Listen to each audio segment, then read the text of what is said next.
अस्सलाम वालेकुम व्यूअर्स, कैसे हैं आप सब लोग। उम्मीद करती हूँ खैरियत से होंगे। मैं आप लोगों की काउंसलर और homeopathic doctor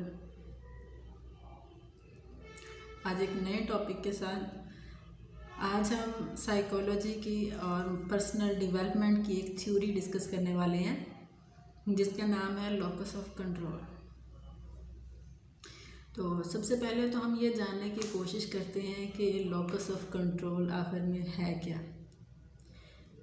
locus of control एक थ्योरी है जिसमें हम देखते हैं कि किसी भी इंसान की सोच, उसका अमल या उसमें अगर कोई तब्दीली पैदा हो रही है, अगर कोई तहरीक पैदा हो रही है, अगर कोई जज्बा पैदा हो रहा है तो उसका सोर्स क्या है, उसका ज़रिया कहाँ पर है, उसके अंदर है या उसके बाहर। मिसाल के तौर पर अगर हमारा हाथ किसी गर्म चीज़ के साथ लगता है तो फ़ौरन से पीछे जाता है। तो मतलब कि किसी ने कमांड की, हमारे अंदर किसी ने कमांड की और हमारा हाथ पीछे गया।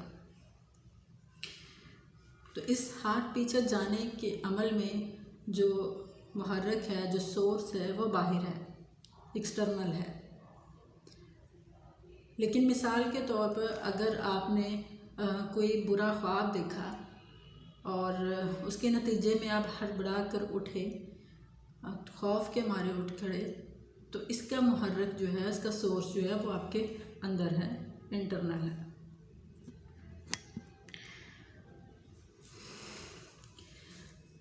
तहरीक साबित हुआ है कि दो किस्म के लोग पाए जाते हैं। पहली किस्म वो कि जिनका लोकस ऑफ कंट्रोल जो है वो इंटरनल होता है, उनके अंदर होता है, उनके कंट्रोल में होता है। और दूसरी टाइप वो है कि जिनका लोकस ऑफ कंट्रोल एक्सटर्नल होता है, उनके बाहर होता है। तो दो टाइप जो है हम यहाँ पे डिस्कस करने वाले हैं। तो हम देखेंगे कि इंटरनल लोकस ऑफ कंट्रोल वाले लोग कैसे होते हैं, उनकी ज़िंदगी कैसी होती है, और जिनका लोकस ऑफ कंट्रोल एक्सटर्नल होता है, दूसरों के हाथ में होता है, उनकी ज़िंदगी कैसी होती है। तो ये बात स्टडी से साबित हो चुकी है। दो टाइप जो है हम यहाँ पे डिस्कस करने वाले हैं। तो हम देखेंगे कि इंटरनल लोकस ऑफ कंट्रोल वाले लोग कैसे होते हैं, उनकी ज़िंदगी कैसी होती है, और जिनका लोकस ऑफ कंट्रोल एक्सटर्नल होता है, दूसरों के हाथ में होता है, उनकी ज़िंदगी कैसी होती है।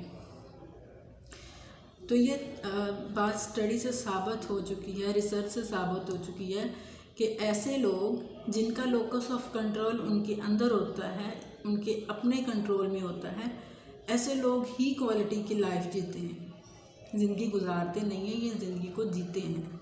और ऐसे लोग जिनका लोकस ऑफ कंट्रोल जो है वो बाहर होता है, ठीक है, तो ऐसे लोग कोई क्वालिटी की लाइफ नहीं जीते।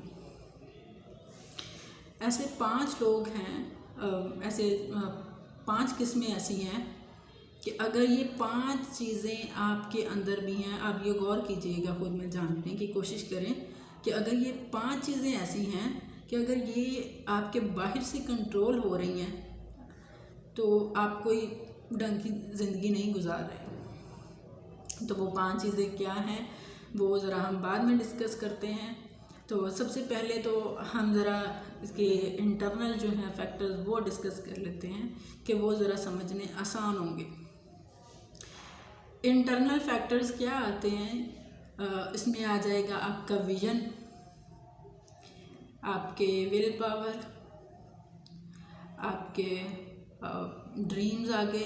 कि कुछ लोग ऐसे भी होते हैं उनका विजन ही इतना बड़ा होता है, ब्रॉड होता है, उनके विजन में इतनी क्लैरिटी होती है, उनका ड्रीम बहुत बड़ा होता है, उनके अंदर उनकी विल पावर अच्छी होती है, उनकी फ़ैसला करने की सलाहियत अच्छी होती है, उनको अपने आप पर यकीन होता है, खुद पे यकीन करते हैं। तो ऐसे लोग जो हैं एक क्वालिटी की लाइफ जीते हैं और उन्हें पता होता है कि उन्होंने क्या करना है लाइफ में। और ऐसे लोगों का जो है वो दूसरों की बातों का उन पर असर भी नहीं होता, क्योंकि वो अपनी डिगर पे चल रहे होते हैं। अब देखते हैं कि एक्सटर्नल लोगोस वाले जो हैं वो कैसे होते हैं। एक्सटर्नल फैक्टर में 5 चीज़ें ऐसी आती हैं, जैसे मैंने पहले आपको बताया कि 5 ऐसी चीज़ें आती हैं कि जो अगर आपकी बाहर से कंट्रोल हो रही हैं तो आप कोई क्वालिटी की लाइफ नहीं जी रहे। वो 5 चीज़ें ऐसी आती हैं, जैसे मैंने पहले आपको बताया कि 5 ऐसी चीज़ें आती हैं कि जो अगर आपकी बाहर से कंट्रोल हो रही हैं तो आप कोई क्वालिटी की लाइफ नहीं जी रहे। वो 5 चीज़ें क्या हैं, उनमें आ जाते हैं। नंबर 1 पे तो आ जाती है कि आपके पीपल बिहेवियर, पीपल ओपिनियन, लोगों के रवैये, लोगों की बातें, लोगों की ताने, लोग क्या कहेंगे, ये सोचें। तो पहले नंबर पर तो आपके आगे पीपल ओपिनियन। कुछ लोग ऐसे भी हैं, मेरा ख्याल है कि 90% लोग ऐसे हैं कि जो बाहर से ही कंट्रोल हो रहे होते हैं, कि वो चल ही इस राह पे होते हैं जिनको लोग ही कंट्रोल कर रहे होते हैं, और लोगों का काम क्या है, एक पल में आपको ऊपर ले जाएंगे, दूसरे पल में आपको नीचे गिरा देंगे। ऐसे लोग जो बाहर से कंट्रोल हो रहे हैं, जो लोगों की परवाह कर रहे हैं, जो लोगों की बातों के डर से अपने फैसले बदल देते हैं, ऐसे लोग कोई क्वालिटी की लाइफ नहीं जीते। अब इससे बचने का कोई हल, पीपल ओपिनियन से, लोगों के डर से, लोगों के रवैयों से, लोगों की तनकीद से बचने के लिए हमें कुछ प्रिंसिपल्स जो हैं वो सेट करने पड़ेंगे अपनी लाइफ में। इनसे बचने के लिए कुछ बातों पर अमल करना पड़ेगा। इसमें नंबर 1 तो आ जाएगी कि सबसे पहले तो आप ये जो है इसको जहन में रखें कि हम सबको मुतमईन नहीं कर सकते, और ना ही दूसरे आपसे कभी मुतमईन हो सकते हैं। मैंने ऐसे बहुत से घरों के मुस्तकबिल जो हैं मशकूक देखे हैं, जिनके ऐसे बच्चों का मुस्तकबिल मशकूक देखे हैं जिनकी ज़िंदगियों के फ़ैसले दूसरे कर रहे होते हैं। मिसाल के तौर पर स्टडी एक इम्पॉर्टेंट थिंग है, लेकिन उसका फ़ैसला दूसरे कर रहे होते हैं। जैसे कैरियर है, उसके वो दूसरे डिसाइड कर रहे होते हैं, इम्पॉर्टेंट थिंग है, लेकिन दूसरों का फ़ैसला होता है कि आप ये बनोगे, आप ये बनोगे। और सबसे बड़ा डिसीजन तो आपकी मैरिज लाइफ। तो कुछ लोग ऐसे भी हैं जो ये भी फ़ैसला नहीं कर पाते उनके लिए क्या ठीक है और क्या नहीं, और उनका फ़ैसला जो है वो इम्पॉर्टेंट थिंग है, लेकिन दूसरों का फ़ैसला होता है कि आप ये बनोगे, आप ये बनोगे। और सबसे बड़ा डिसीजन तो आपकी मैरिज लाइफ। तो कुछ लोग ऐसे भी हैं जो ये भी फ़ैसला नहीं कर पाते उनके लिए क्या ठीक है और क्या नहीं, और उनका फ़ैसला जो है वो उनकी इस कमज़ोरी का फ़ायदा उठाते हुए दूसरे लोग से होते हैं। होता क्या है कि अगर जब आपका अपना बंदा कमज़ोर होता है ना, तो दूसरे रिश्तेदार जो हैं वो उठ खड़े होते हैं। अगर आपके अपने माँ बाप कमज़ोर हैं फ़ैसला लेने में, तो आपके मामे ताए चाचे दूसरे रिश्ते जो हैं वो खड़े हो जाते हैं कि तुम्हें कुछ नहीं पता, हम बताएंगे, तुम्हारे लिए ये ठीक है, तुम ये करोगे, तुम ये करोगे होगा। तो आज से अपने फ़ैसले खुद करें, अपनी ज़िंदगी का कंट्रोल अपने हाथ में लें, किसी दूसरे के हाथ में ना जाने दें। और दूसरे नंबर पे दूसरी ऐसी कौन सी चीज़ है जो लोगों को कंट्रोल कर रही होती है बाहर से, वो आपके आ जाते हैं आपका हालात। हालात ऐसे हैं क्योंकि हमें सिखाया नहीं गया होता कि हमने तनकीद हो रही है, गुस्सा हो रहा है, उसको आगे से रिएक्ट कैसे करना है, ये हमें सिखाया ही नहीं गया, ये हमें बताया ही नहीं गया कि तनकीद हो रही है तो उस पर हमने कैसे रिएक्ट करना है, हालात को कंट्रोल करना नहीं आता, एक्शन का फ़ौरन से रिएक्शन दे देते हैं। तो ये चीज़ तो हम मानते हैं कि हालात हमारे कंट्रोल में नहीं होते, लेकिन हालात पे रिस्पॉन्ड करना ये हमारे इख्तियार में है। तो अब से खुद को इस हवाले से भी ट्रेन करना होगा कि हमने किस हालात पे किस किस्म का रिस्पॉन्ड देना है, क्योंकि ये हमारे इख्तियार में है। अगर कोई तनकीद कर रहा है तो आप हल्की सी स्माइल दे के खामोश हो जाओ। ज़रूरी है कि आपने उसको चार बातें सुनानी ही है।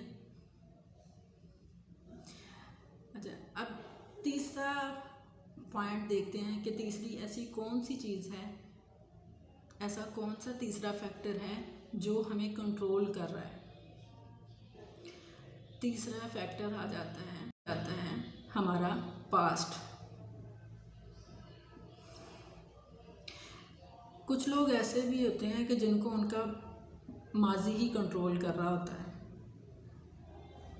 वो हर वक्त जो है वो पास्ट की सोचों पे लेके, एक ज़िंदगी में ऐसा वाक़या हो गया है, बस उसी को पकड़ के बैठ गए। और ये बिल्कुल इसी तरह से है कि जैसे आपने हर वक्त कोई बहुत वज़न उठाया हुआ है।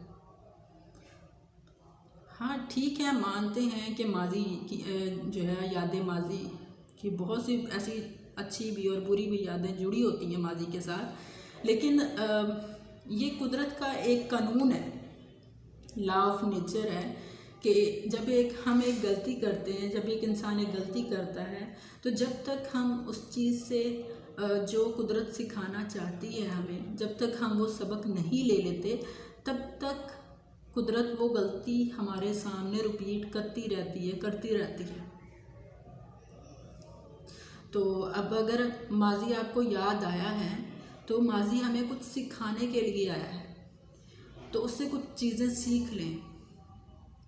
हम माजी में जाके चीज़ों को ठीक नहीं कर सकते, ठीक, लेकिन माजी आपकी कैपेसिटी को बढ़ाने के लिए आया है। अगर कभी आप गौर से बैठ के तसल्ली से सोचें ना इस बारे में, तो हमें पता चलेगा कि अगर कभी पास्ट में चीज़ों को दोहराएं तो पता चलना शुरू होता है कि जिस वाक़े को हम असल में बुरा मान रहे होते हैं, बुरा कह रहे होते हैं, यहीं पे तो मेरा गुड लक स्टार्ट हुआ है। क्योंकि इसके बाद से जो चीज़ें मेरे साथ होना शुरू हुई हैं, उसमें तो अल्लाह ने कचरा मेरे से अलग कर दिया, तो चीज़ें उसके बाद से बेहतर होना शुरू हुई हैं। तो मैं तो उस वाक़े को पकड़ के बैठ गया था या पकड़ के बैठ गई थी, हालांकि ये तो मेरा गुड लक था, इसमें तो मेरी खैर छुपी हुई थी। ठीक है, तो ये हमारे इख्तियार में है, हम अपने माजी को बैठ के पॉजिटिव कर सकते हैं।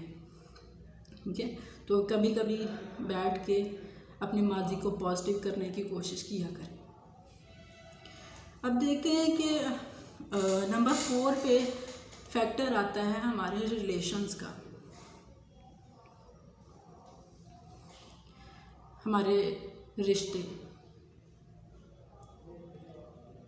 It's important factor.